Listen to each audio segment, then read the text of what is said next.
moving on to chapter 37. And as we go into chapter 37, we are entering into the life of Joseph. The life of Joseph.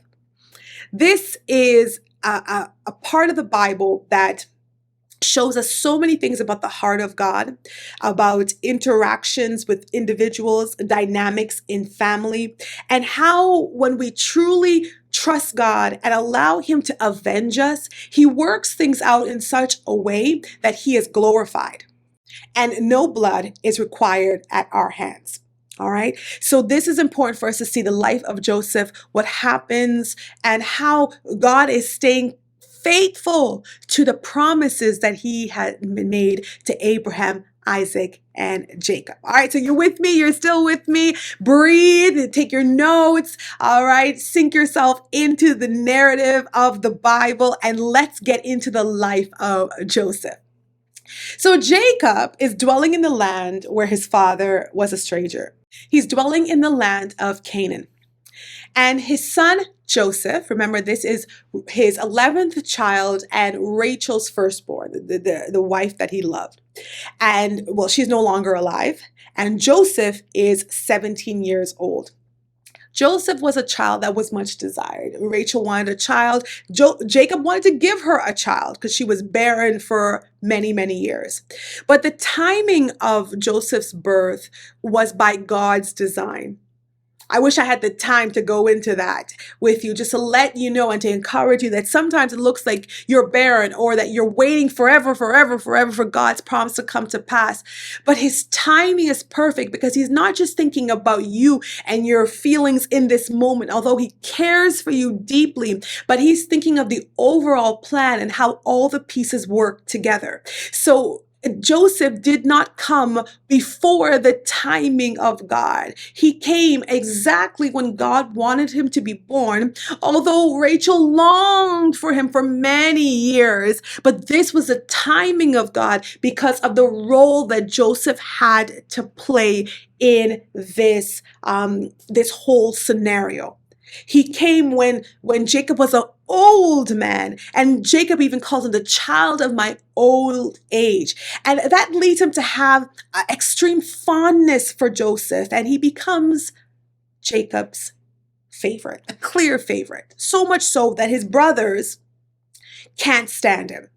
So especially when you see there are 12 boys in a family, right? You're going to have a lot of rivalry and competition and vying for the father's attention and affection. So for Joseph, the story is about to get really, really hard for him because his brothers can't stand him. And he reports his brother's bad behavior to his father. So as the brothers are out doing whatever they're doing, Joseph is telling Jacob what they're doing. It's making him even more unpopular with his brothers. So he is the loved of Jacob. And Jacob really puts the fuel on the fire because he gives Joseph a coat of many colors. Now, this coat signified a position of favor, all right? A very princely standing and a birthright. And it was a dramatic way of saying that Joseph was favored and he was going to receive more than all of his brothers. Now, something about this tunic that you should know is that everyone had a coat at that time. Everyone had a tunic. But those who worked in the fields could not have a tunic down to their ankles. So theirs would be shorter above the knee. And the material would be more durable because they'd be working outside, right? And it would probably be just one color. Nothing to write home about, nothing to show off about. It was a working man's garment. Everybody had one. But Joseph's own was different because his historians say it's extended to his ankle. So he's not out in the fields or he's not shepherding the sheep. This is something like a prince would wear. And because it had many colors, the coat was expensive, right? This was a very significant garment and set him apart from the rest. It was something that showed his privilege, his status. And so while all of his brothers were doing hard labor, Joseph was probably more around the father at home. And his brothers hated him for it. His brothers just hated it for it. And it was to the point they could not even speak nicely to him because of how much they hated him. And in verses 5 to 7, we read this. Now Joseph had a dream, and he told it to his brothers, and they hated him even more. So he said to them, please hear this dream which I have dreamed. There we were, binding sheaves in the field. Then behold, my sheaf arose and also stood upright. And indeed, your sheaves stood all around and bowed down to my sheaf. So he tells his brother this dream, all right? Now, what's significant is that they're in the field and the sheaves of wheat, so we're talking about wheat, the 11 paid homage to the one. And all of the brothers, all the older brothers bowed down to Joseph. So from this dream, we're seeing that he has a position of status over his brother and has something to do with food, with grain, with wheat, because that was in the dream. Let's go on, because not only does Joseph have one dream, he has another. In verses 9 to 11, we read, then he dreamed still another dream and told it to his brothers and said, look, I have dreamed another dream. And this time the sun, the moon, and the 11 stars bowed down to me. So he told it to his father and his brothers, and his father rebuked him. Right? So Jacob rebuked him and said to him, what is this dream that you have dreamed? Shall your mother and I and your brothers indeed come to bow down to the earth before you? And his brothers envied him, but his father kept the matter in mind. So the first dream, it was just his brothers bowing down to him in the stalks of wheat. But now we have the entire family bowing down to Joseph. Let me put a little pin in there for a second, because Jacob says, me and your mother and your brothers. And in the chapter we just read, it says that Rachel died.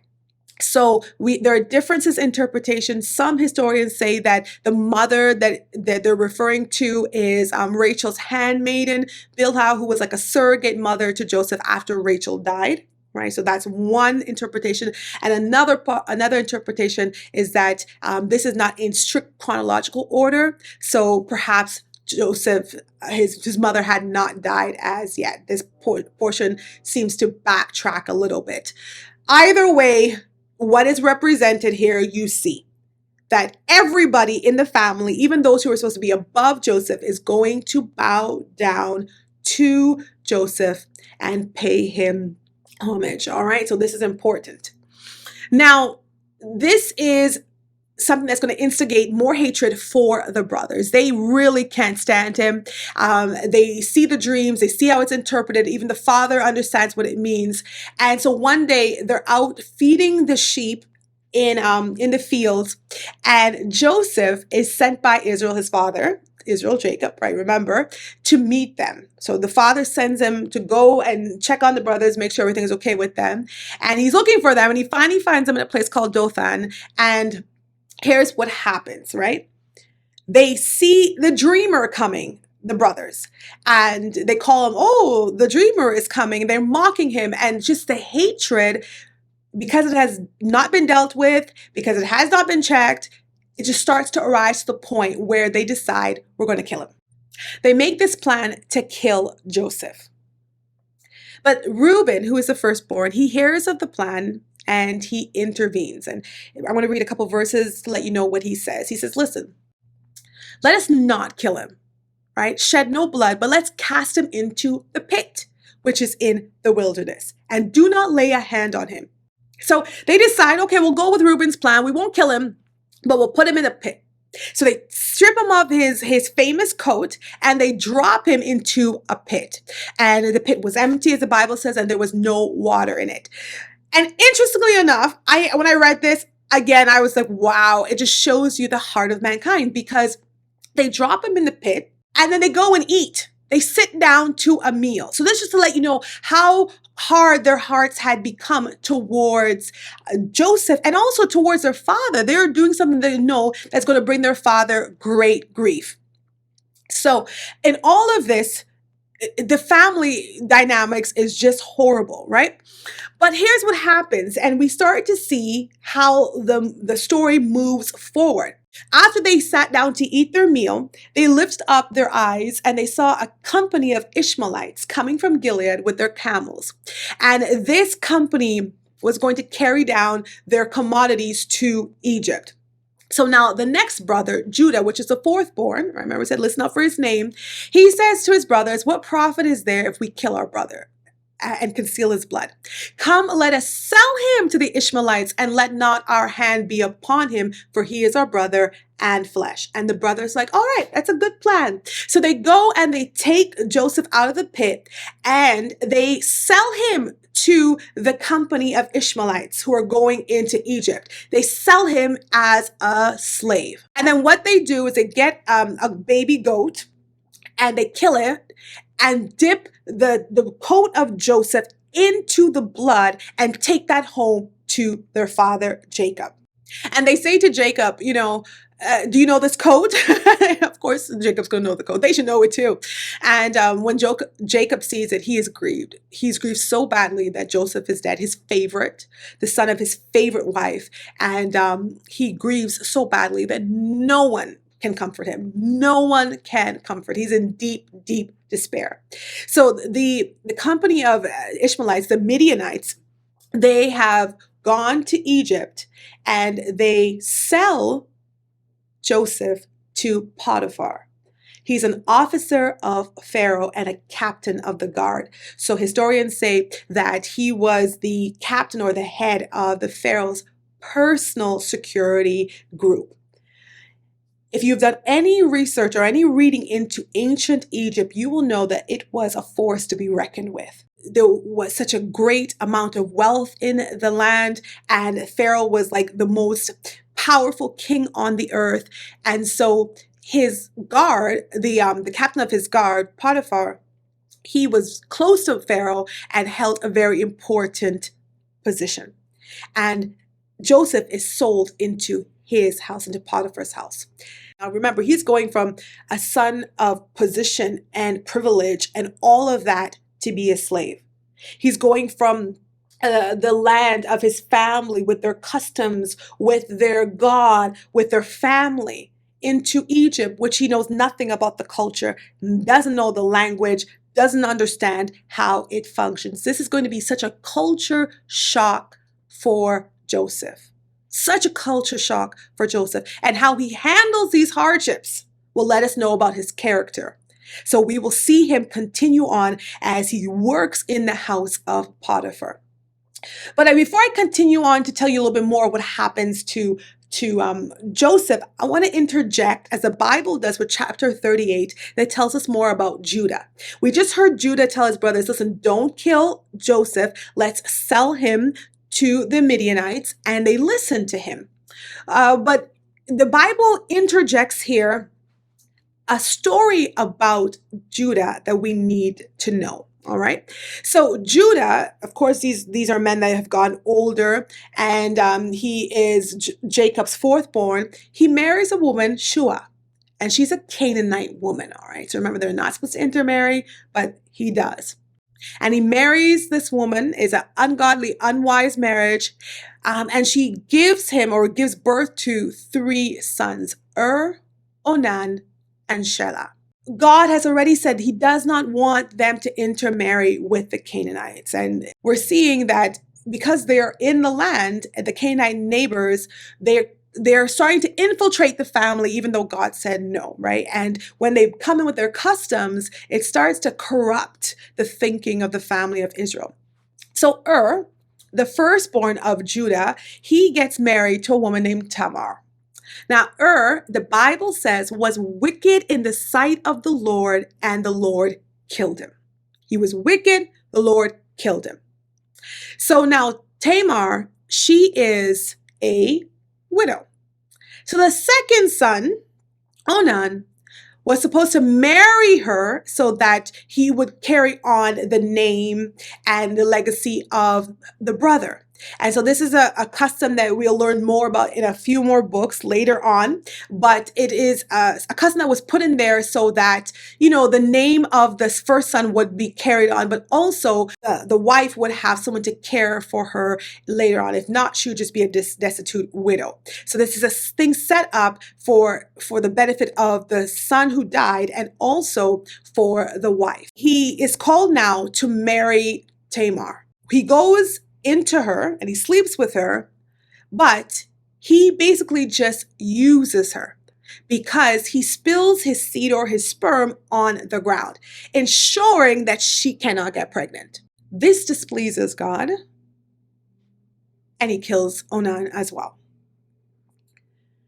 This was not what was supposed to happen. Onan was supposed to let her have children by him and raise up the children in the name of the older son and make sure that everything carried on. But he just basically uses her for sexual gratification, and God is displeased and kills her. Verse 11 says this to us. Then Judah said to Tamar, his daughter-in-law, remain a widow in your father's house till my son Shelah is grown.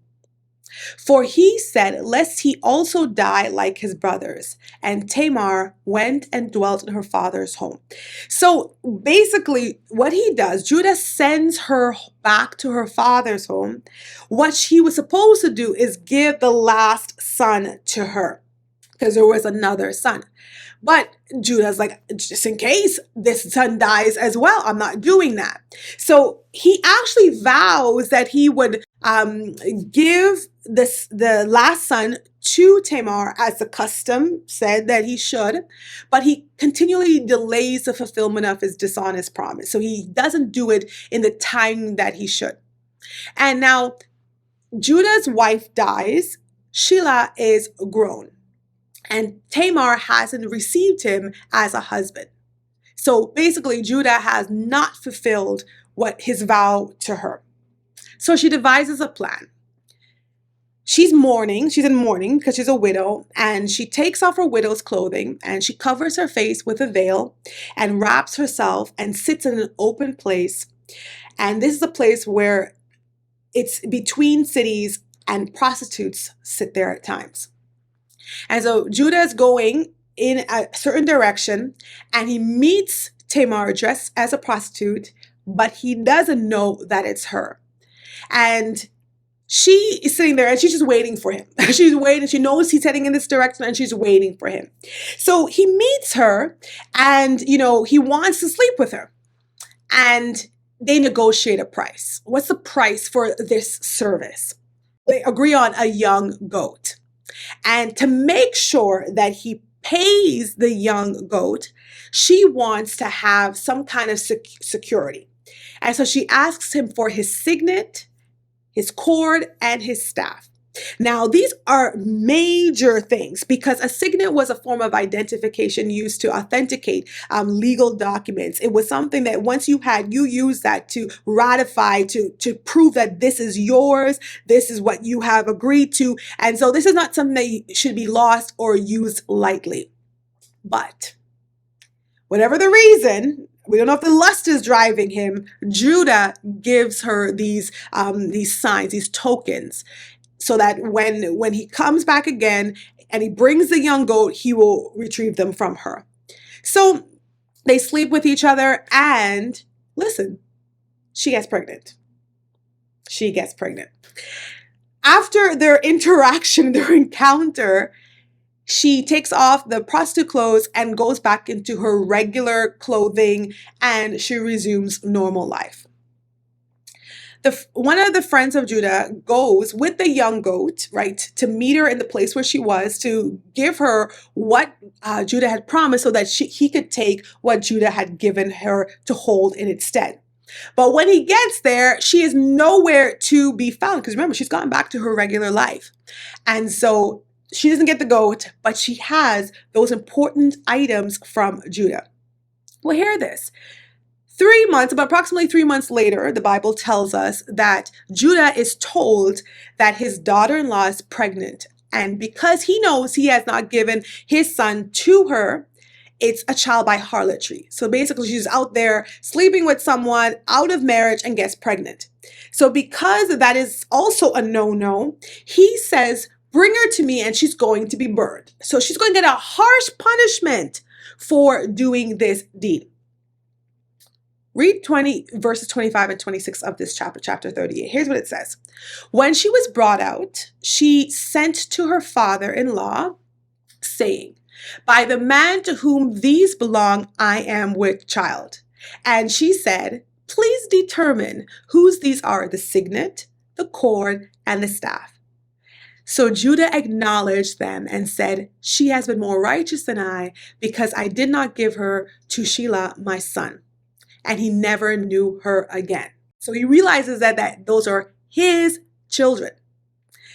Tamar gives birth to twins, and the first one is Perez, and the second born is Zerah. And the first one, Perez, he's actually listed in the genealogy of Jesus. So Perez's mother is Tamar, and she slept with her father-in-law to have this son. Okay, so look what we learn about Judah. He wasn't always upright. He didn't always do the right things. And it's important to see that it did not disqualify him from being used by God much, much later on, which we will learn.